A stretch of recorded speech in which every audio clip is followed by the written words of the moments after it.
just to talk about their perspective on school safety and where we fell with that. We had a great meeting. They had some questions which I followed up with administrators on. I guess what I can say at this point is that I'm confident in what we're doing as far as school safety, the direction we're going in. We have some things we're working on, but we have committees at every school that meet monthly with, they alternate between the fire chiefs and the police chiefs. They're giving us great impact information. We're doing our drills and getting good feedback on that. And so I think we're in a good spot right now moving forward with school safety. We planned another meeting in December just as a follow-up. There were a couple of items that I said I wanted to follow up with administrators on that we'll report back and get additional feedback on. So we're moving along. While we're moving along, can we have an update on the surveillance, where we stand with that now? At the right time, if this is all right, Mr. Chairman? I know the company came in and met with Mike. I did meet with the company. We've had some, we reviewed the RFP and we took a look at some of the items that are currently installed. Publicly, I don't want to get into whether things are recording or not recording. I can say every device is recording, and every hard drive we're able to pull video off of it. Right now we're looking at accessibility and your incident command system, emergency controls and things like that. We want this program to be able to be pulled off of on a mobile device, a secure mobile application, and that was part of the RFP. So I think the vendor is very engaged to deliver this properly to us. So they're coming up with a solution. Right now, you have to have administrative rights to a computer to pull this off of, and it's a little bit difficult to do that with the way our computer systems are set up. So right now, working off of wireless, I can't log in from right now. That's a problem to me, and that was not part of the design. So we are aggressively working with them to change that, and I think I am pretty confident we're going to have a solution with that. And they went to every school and made sure every principal could see every camera at their school. They can't at this time, though. They can. They can Yeah. look at all of them? They can. It's just not as mobile as the RFP really, what it was supposed to be designed to be. Now, I went over to, with the former superintendent over to, excuse me, Bush is gone, Interlakes, and looked at their system, and I wanted to compare ours with theirs. I wanted to see if we're getting what we need and so forth. Somebody should, I don't know. I can't come down here to look at it, what happened. But I think it's as school board members, we should know where we're at with this thing. If we got it all paid for, I understand we did. So I think the only thing we're looking for is the modification to make sure, like, I can access it from my home computer, my laptop, that there are certain people who have the rights and privileges to be able to do that. Just can't get it No, I now, just can't right? do it, like, as opposed to just doing it from my desktop at the office. Now, to be did able we to do. decide to put signs up, this property is under surveillance on the roadways when they come in? Did we decide on that? I think that's a matter of administrative rule and whatever Stacy and Mike come up with, and how that should be addressed according to policy. So, Yeah, I don't know if we had already discussed. that's micromanagement as far as I'm concerned. I think that would be up to the superintendent. There are policy issues that need to be concerned with, and we should probably broach that with the policy committee first. And I'll review those and make sure. Okay. One of the things that I wanted to say about this is if there's any number one concern for me as your school board chair, it is the safety and well-being of our students and employees as number one item. And I was very glad that Stacy undertook this effort almost immediately to set this up and invite both myself and Ruby as vice chair to attend this meeting to get firsthand assurances that that has indeed been the case all along, that our safety personnel actually know what's going on and how to handle school matters properly when it comes to employee and student safety.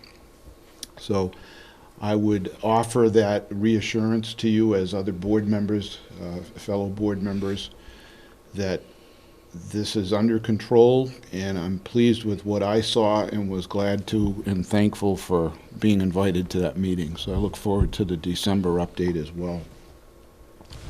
So.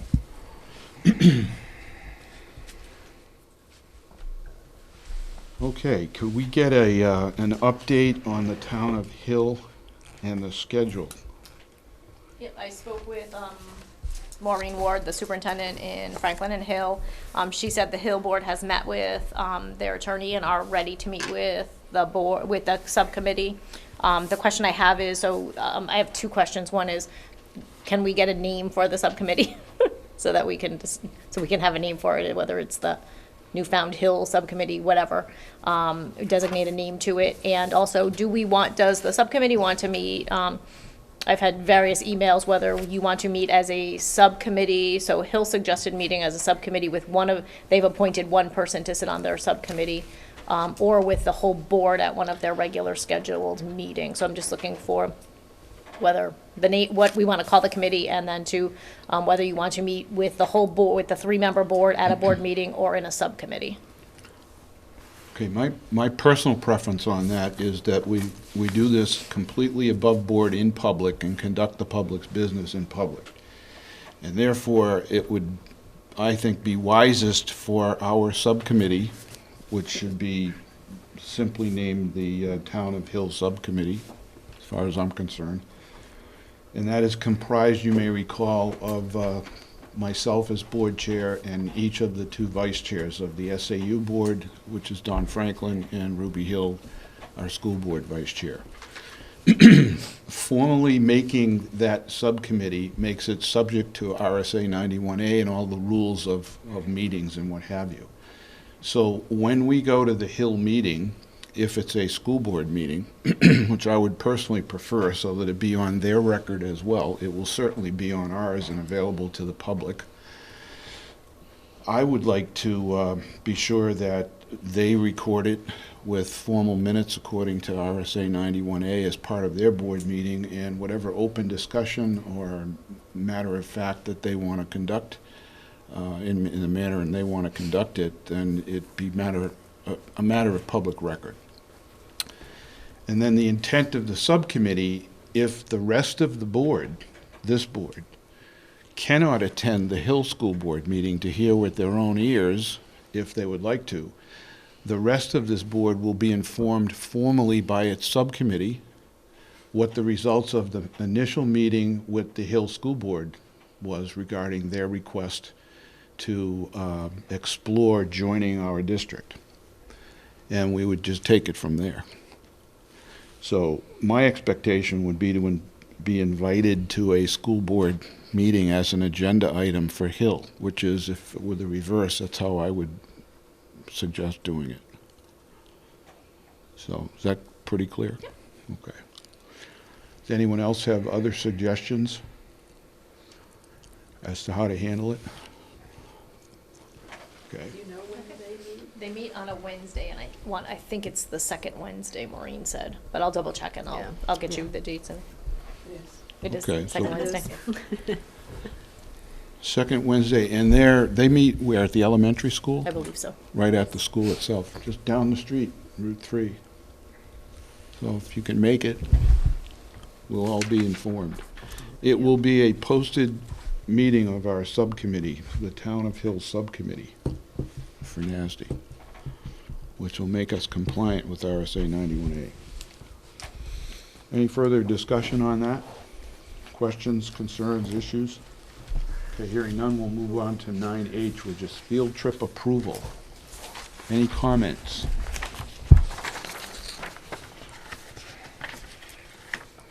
Yeah, where is it? It's usually in Manchester. I think it's in Manchester. Boy, that's more than 35 miles.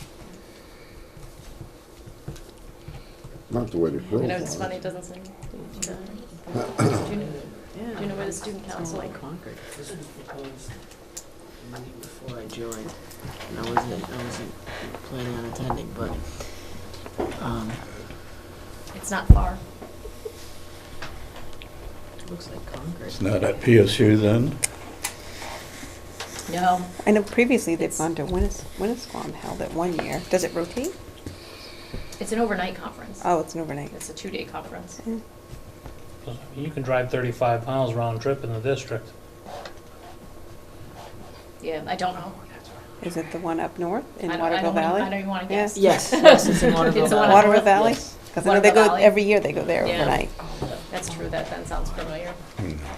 Yeah, Stacy, just as a point of info, in the past, these usually get approved, but we like them as the official record to be as precisely accurate as possible.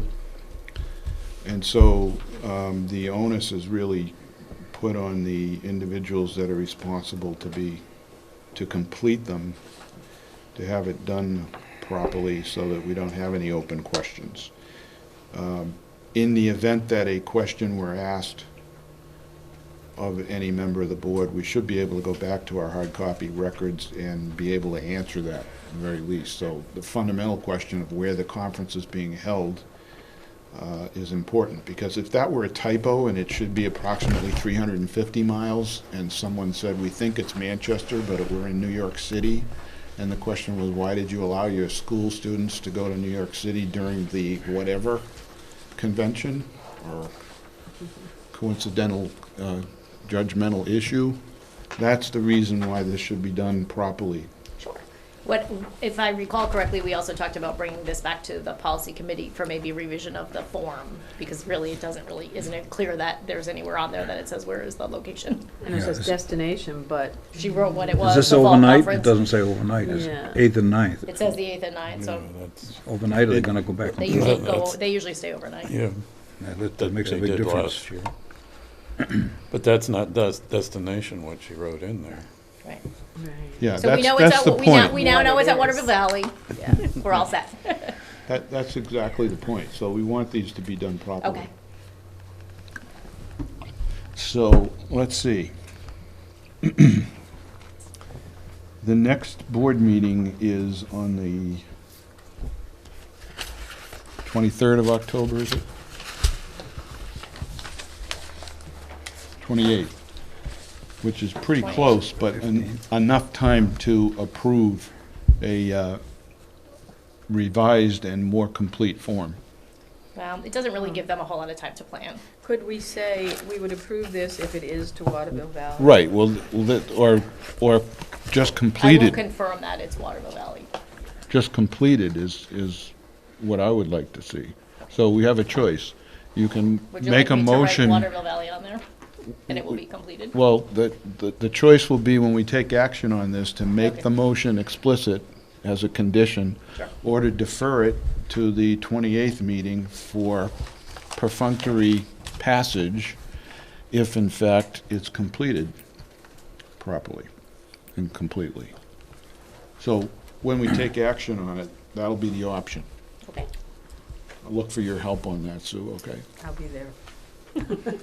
Do we require parents' permission slips for overnight? Absolutely. Oh, absolutely. I don't see that We signed require, in even on there. a day trip, we require Well, that's another parents. good point, you know, Should to be on there. document Permission that. slips have. We require permission slips anytime a student leaves campus, so Yeah. even on a day field Oh, I trip, didn't know they overnight, require you know, I transfer, said, they gee, require permission slips. Kids may come They up go and to the say, fire "Oh, department. Yep. That seems like a minor issue, but the important thing is that Policy. as a board, with respect to responsibility for policy, if there's a policy in place that says that we have to have that permission, then we can defer that detail to the rule makers, okay, the superintendent to whom we delegate all that sort of thing. But the form itself is what we're making the decision to approve or not approve the field trip. And so it's got to be as thorough as possible without getting down into the minutia. And things like you just asked, Lloyd, is important to be sure that permission slips are granted, but it's implied as part of the rules that are delegated to the superintendent. But some of the basic stuff on here, like exactly where it will be, I think that's pretty fundamental and should be Is it overnight? thorough. And that it's Yeah, it should be overnight, overnight. although it's certainly implied because it's, The 8th and 9th. it says it's, 2 days, but it's Yeah, short but distance, you know, and they it- come back and well, forth. you know, my People back interpretation and of that would be that it's either the 8th or the 9th. It doesn't specify that it's overnight. So it's a Yeah. minor thing, but not so if there's an issue that the board has to Something deal happens, with we'll be, Well, from a legal perspective. and the reason So why that's they, our concern. I'm sorry. The reason why they need permission is that it's an overnight. yeah. Even though it's in-state, it's an overnight, so therefore they require permission from the board. Which is the policy. And it does say who will secure permission slips and medical forms. So that means that, yes, they will secure permission slips and medical.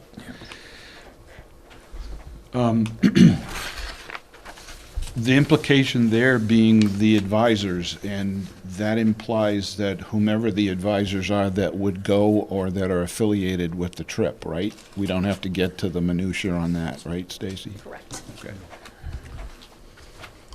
Okay. Any further discussion on the field trip approval? Okay, let's get into item 9J, which is the discussion of the budget for next year. Do you want to just move to Z1 and take care of that before we go to J? Or we can do J. I'm ready. Get rid of the easy stuff first, before we do the full presentation. Yeah, actually, it'd probably be a good idea to, you mean take up Z1? Z1, yeah, Yeah. no, I'm sorry, I was looking at J, yeah. Yeah, Before we do I this. understand. Probably not a bad idea just to take that up. We would like to formally take action on changing the makeup of the collective bargaining agreement committee from the entire board to 6 members of the board instead. And the reason for that is that one member of the board had a full scheduling conflict for the dates available for us to negotiate with the Teachers Association. So for that reason, the individual will not participate, that being Paul Reinhardt from our New Hampton representation. And we would want to just take action to modify the makeup of the collective bargaining agreement committee under that item Z1. Did I characterize that properly, Paul? You did. Okay, thank you. Any questions or further discussion on that? Okay. Good suggestion, Stacy. We While I was setting this up. deal with that forthwith, be more efficient. Simple matter. Okay, what do you got? I'm going to give you 2 handouts. One is the copy of the presentation, so you can follow along, and the other is a summary of the budget. Looks very similar to what you had as used to get as a spreadsheet. We've inputted the entire budget in our software system, so it's a actual copy from that. So, but the account should look similar. It's a similar setup. So you'll see there's the FY13 actuals, the FY14 adjusted, and what we're proposing with a column for the dollar difference and the percent difference.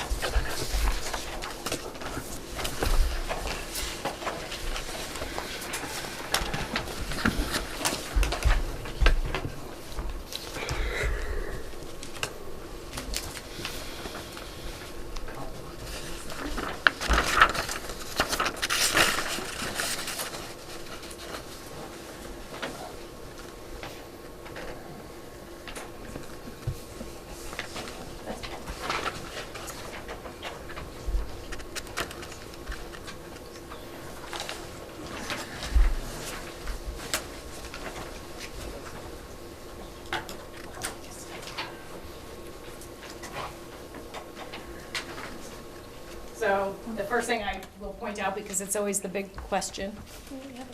Oh, I didn't give you a copy?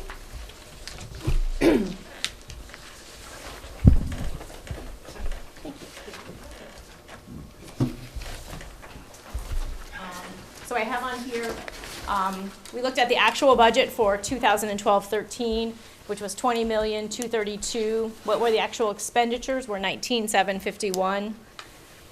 The current budget, 2013-14 school year, the actual budget that was approved was $20,381,259.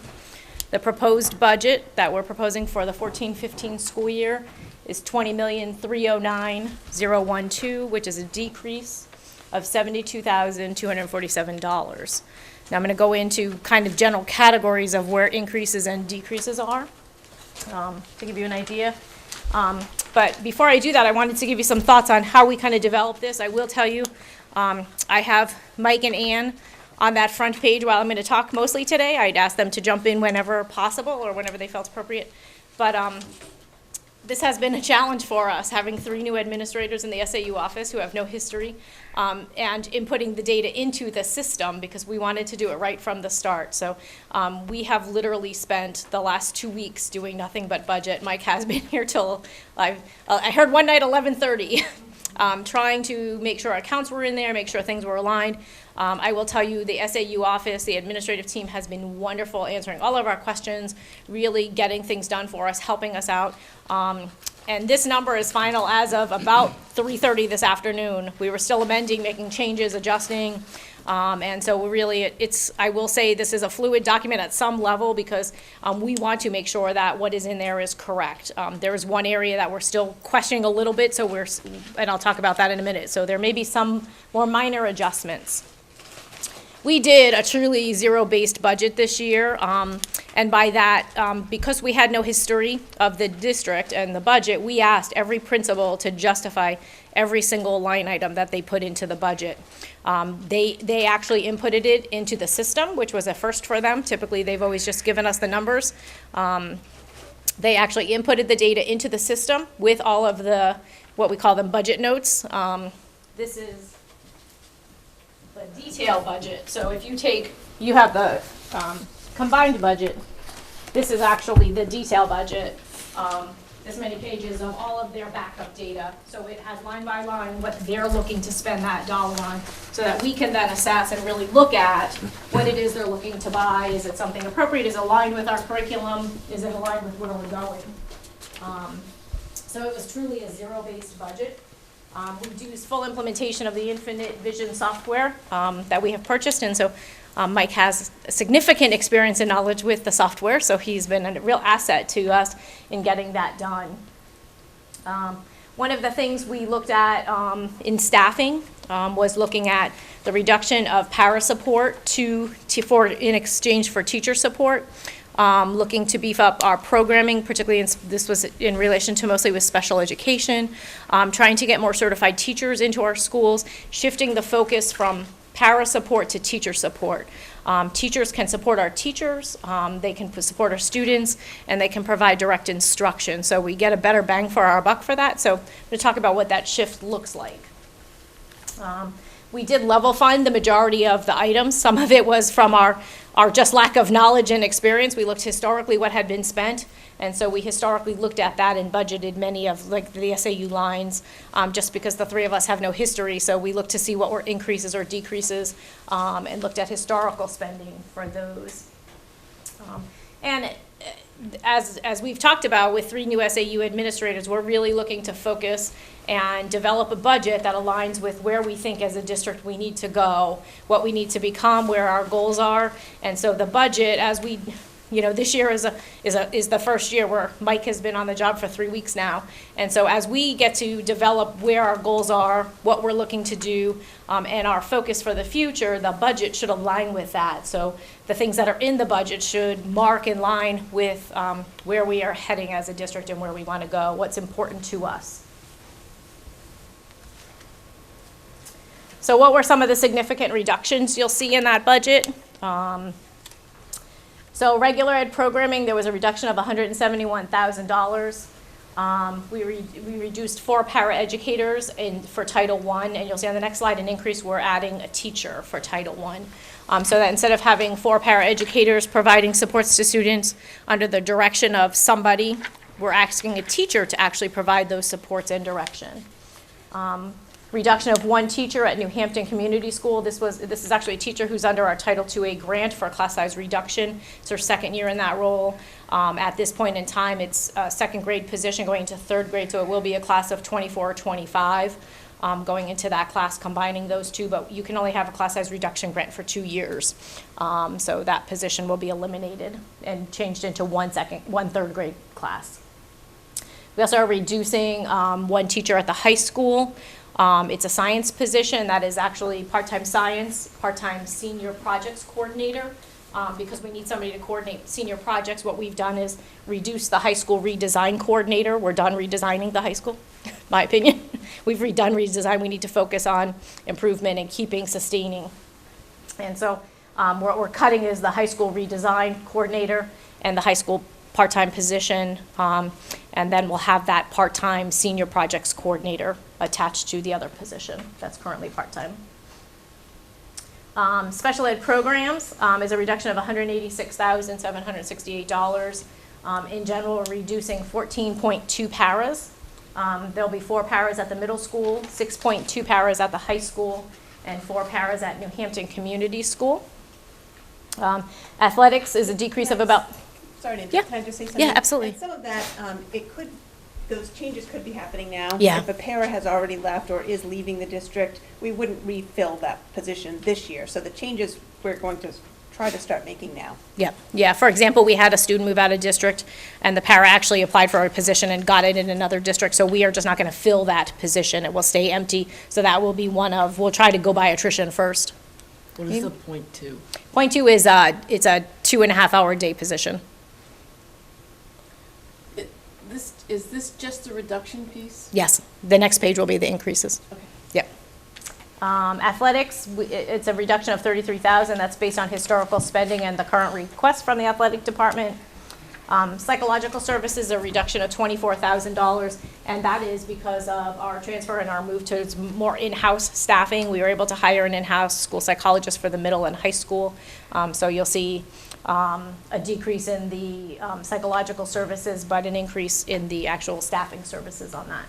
The Office of the Principal, this is the one area that we're still looking at why it's a decrease of $88,000. We believe the majority of it is in health insurance lines, but we're still trying to figure that out. So that may adjust a little bit by your next meeting.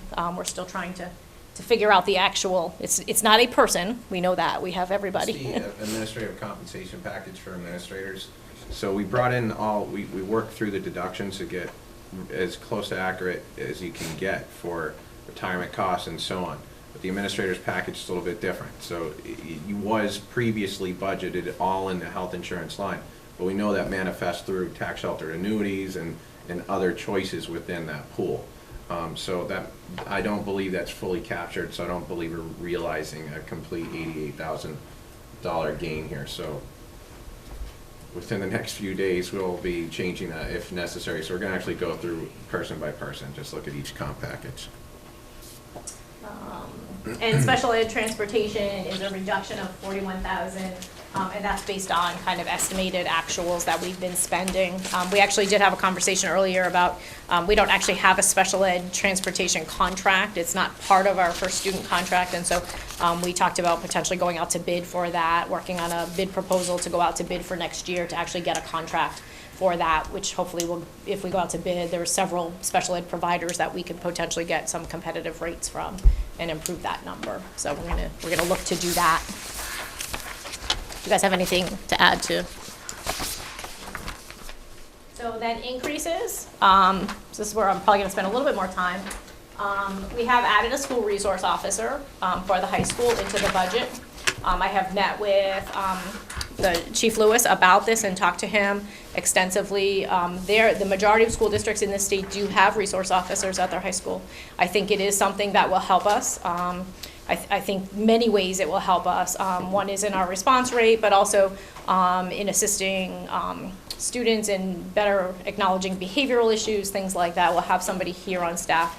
This would be a contract with the police department. The police department would actually own the police officer and hire the police officer, and we would reimburse the police department for the expenses for his time when he was here, and for minor other things. There was some proration of other things in there, but it basically came to $72,500.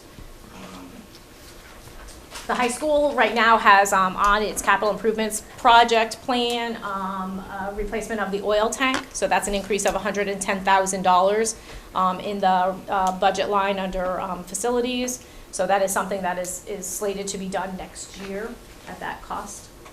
The curriculum coordinator, I am going to share some additional information with you. I did, one of the things that when I started here, realizing that there was no curriculum coordinator, that the superintendent was also the curriculum coordinator.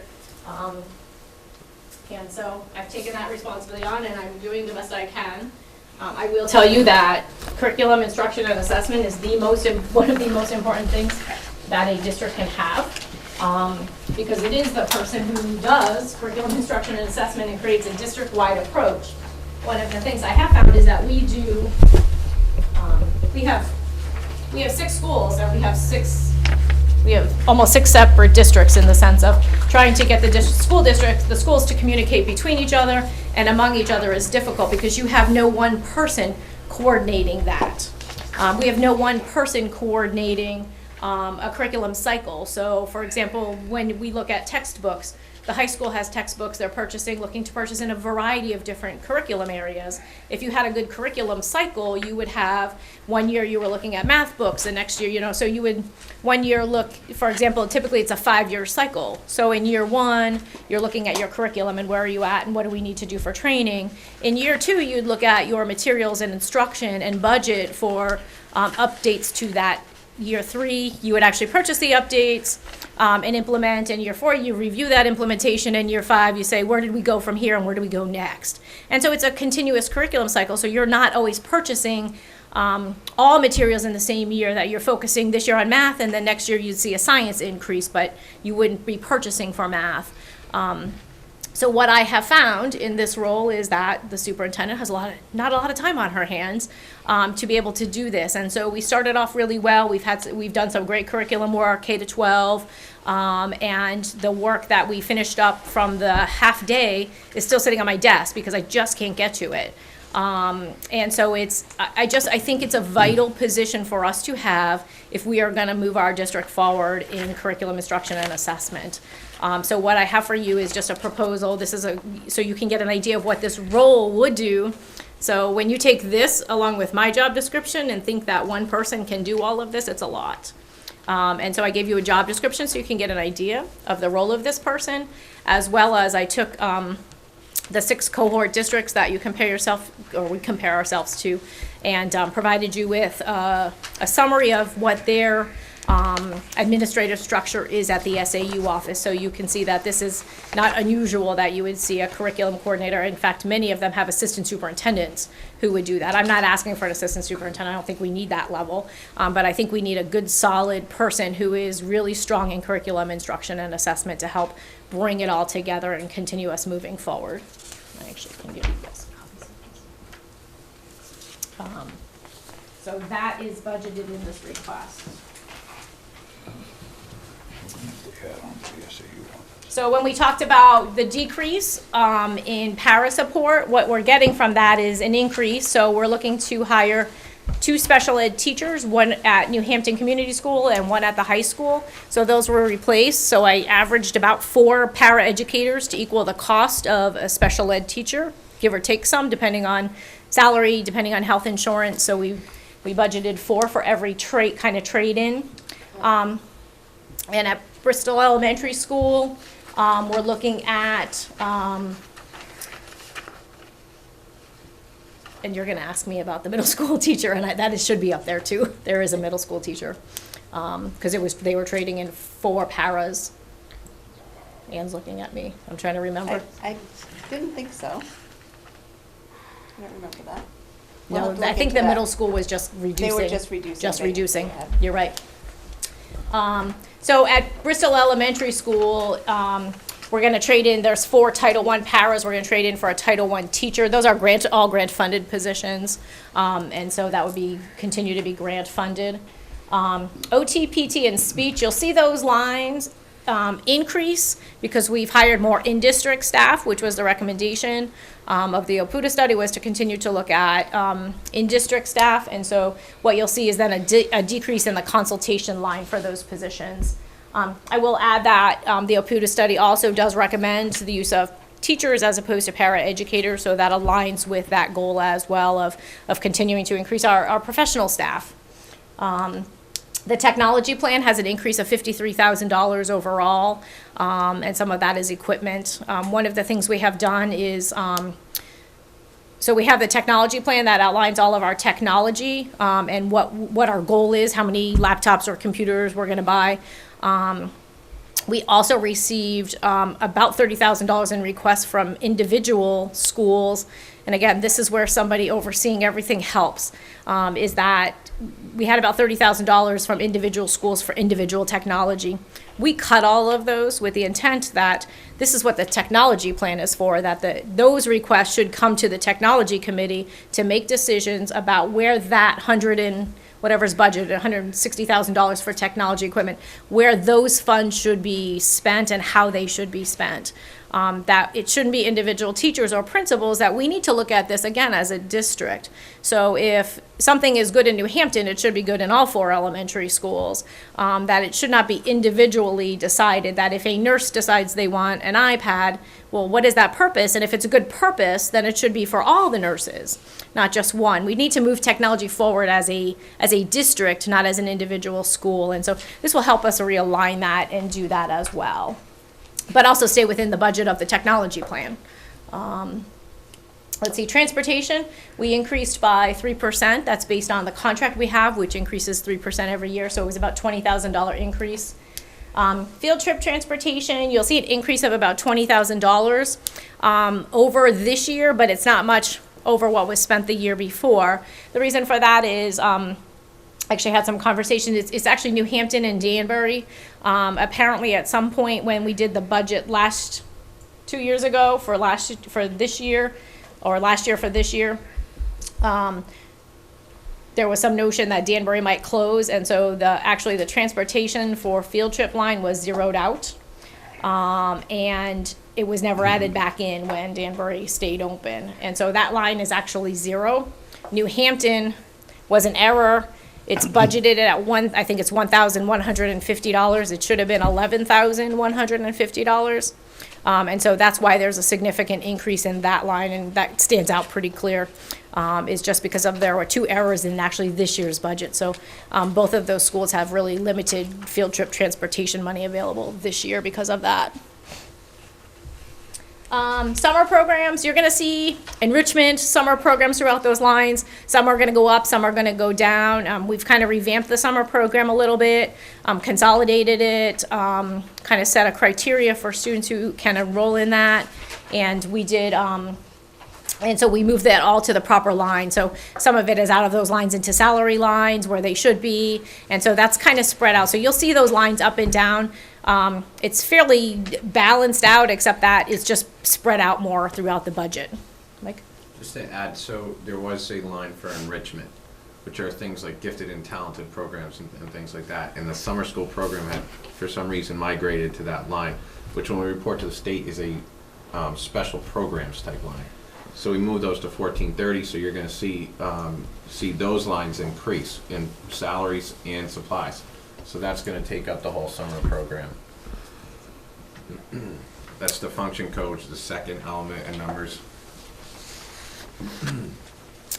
And then the last was an increase in, we have 2 programs that have been budgeted, actually not budgeted, but we found the money for them in different places. Sometimes we've gotten grant money, and that is the Dolly Parton reading program that provides books to our preschoolers in the community to encourage parents and students to read together and give them some pre-K skills. And then the Ready for Kindergarten, which is another pre-K program, which provides several workshops for parents on kind of how to engage students, how to think about coming to school, what are those skills that a student needs entering kindergarten. So again, those they weren't budgeted, the money had always been found. I like to be pretty upfront, so we are budgeting for them. The total is, they're both combined is $11,502 for both of those programs. So what is not included in this budget is teacher salary increases, because we're doing negotiations with them, so that has been level funded. Any increases will go into a warrant article for those positions. Support staff salary increases, specialist salary increases, or administrator salary increases. So basically, there's no increases to the budget at this point for salaries. Retirements, which are due to us by November 1. At this point, we have budgeted, there's $33,000 in that line. At this point, I have received 1 retirement that we knew about. That was about a $24,000 retirement stipend payout. I just got another one today, that I don't know what that is, but it's, I think, probably another significant dollar amount. So again, that may be something that gets adjusted depending on, if we get more in or not. And we took out all the contingency lines, so if there was contingencies for special ed or any of those health insurance, we took them all out. So you will not find those in the budget at all. So what do we still have to do? We're still looking at the tax cap and what that dollar amount is. Mike was delving into a little bit of that this afternoon.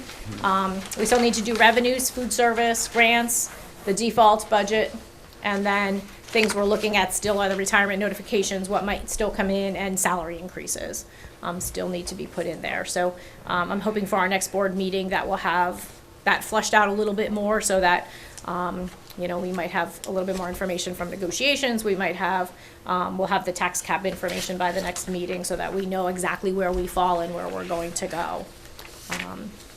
So really, I would just add at the end, just that I think that this budget is conservative in the sense of it's actually lower than this year's budget, but it provides us actually the ability to do what I think is more aligned with where we need to go. It allows us to provide more professional staff. It aligns with the direction that I think we need to go. It provides us the resources to get there. So that's what I have for the budget presentation. I know if there's other additional information that the board would like or needs, please let us know. We are more than happy to make a copy of the detailed budget if anybody wants to read how many pencils we're gonna get. But that, it is that detailed. It talks pretty much everything, how many books we're buying, things like that. So we thought we'd align what you got with what you've received in the past, so. And we can entertain any. Thanks, Stacy. I've got a couple to start. The commitment to the Infinite Vision software and the implications of doing that.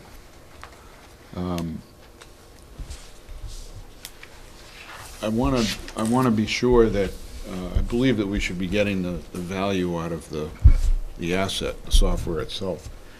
But I want to be sure that it's not just concentrated in one individual, that being yourself. Because if you were to leave us and we were committed down a road that required us to have to get a resource to replace you, that would be a concern. So any significant change like that to what we might have been doing would be a concern on my part. I can speak a little bit to that, because having been a consultant for 8 years to this industry and working with enterprise software systems like this, what's a little bit more difficult is going into someone else's spreadsheets. Acknowledged. Right? So the key to implementing and working with this, so one person doesn't seem to be the anchor, is that I get everyone logged in. And one of the first things Stacy mentioned to you was that each principal entered in their own budget. Each principal is going to be able to look up their own transactions. They're going to be able to run their own reports. This is your general ledger. So just to make it really clear, this is what you use for payroll. It's what you use for HR. The problem is that you're reporting it. You're reporting your HR numbers through spreadsheets. Through this software, none of them quite match. So instead of people having kind of their own books, kind of using the system, we want to align it into a system of checks and balances where myself and the superintendent are both checking this and logging in with their own unique IDs and checking payroll through a different set of eyes, through the budget process. I want the principals to do it from perspective their own budgets and their own expenditures. So there's a login right now for probably 15 to 20 users of this software now, and whether we use this or any other enterprise system, I want this to be accurate because this is what these are the numbers that are provided to the state. So we will be able to rely on the data. Correct. Versus kind of relying on the data, but through the data that is uniquely one person's, which would have been multiple spreadsheets, which have all sorts of unique calculators built into them. Okay, good answer, thank you. Kidding. Your question? Also, yeah, another comment. How many school districts are using this software, so they would be a potential resource for a replacement if it did occur? I know Winnisquam is, which is nearby. Franklin and Hill use it. Yeah, Dover used it. I will tell you that pretty much every school district has some type of software system. The one we had from my last SAU wasn't this, but it was very similar. They all kind of run this. They all actually look the same almost. Right, and we were using it, but not to the degree that we should have Yeah. been. Correct. Which is your point. I really hate you. I could use an ADS system, a Munis system. As a business administrator, if you don't know multiple systems and understand these software programs going into this job, so if you were to replace me tomorrow, the person that comes in, whether or not they're an expert on this, should be able to adapt to it very quickly. And I would expect it. Like, as much as that may have been part of the hiring process here, if I went to a school that had Munis, I know how to use that. And I better know how to use it, because that is the anchor in your general ledger. You don't want to be making reports on your own, whether it's through, QuickBooks or whatever. Okay. One of the things I was looking for, and I'll tell you why, I didn't see our normal monthly enrollment report and dues assessment report. Did I misplace that, or was it in the packet? It was in there. It was. So so the It's on a monthly white enrollment sheet. report, we actually revised. It looks a little bit different. Because Is we were that hoping, Yeah. we were hoping to give you more information. The class enrollment? Correct. Okay. So what we did was we actually also included the same month from the previous year and the end of the previous year, so that you had some comparative numbers Okay. from that time. And so that's how, if the board likes that, we'll continue to do that as a. Okay, I see. All right, and that's exactly, actually, for precisely the reason I asked about it.